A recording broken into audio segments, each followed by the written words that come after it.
Does this imply that he's a theoretical Catholic? That he's a theoretical Catholic. Good question. Go ahead and explain more by what you mean by that. Well, it seems that the practice and the theory clash, that they're not Okay. reconciled. Um, they're not reconciled for Machiavelli. Right.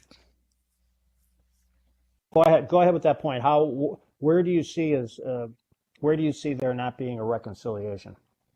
Well, if you adhere to Catholic dogma, then war and killing is wrong. End of story.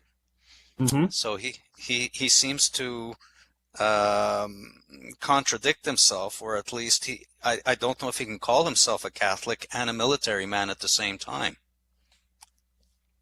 Good point.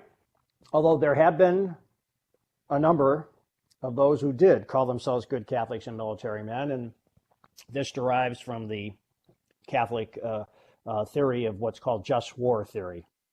And those of you, you probably heard that Mhm. term before. And just briefly, in the time we have here, we can say the just war theory says that there are, in fact, some wars, just as self-defense of an individual can be just, so can self-defense of a nation, and that therefore Christianity and military virtue can be reconciled. Now, there's a long argument in church history about whether that is in fact the case, and as we know, the founder of Christianity did not articulate any such doctrine.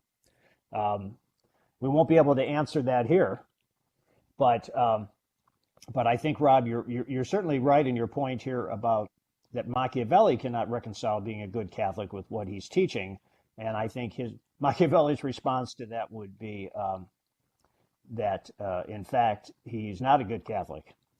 And there's the story about Machiavelli when he was on his deathbed, and his priest came to him to administer the last rites.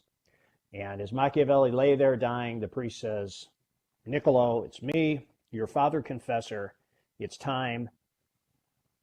Confess your sins and renounce Satan."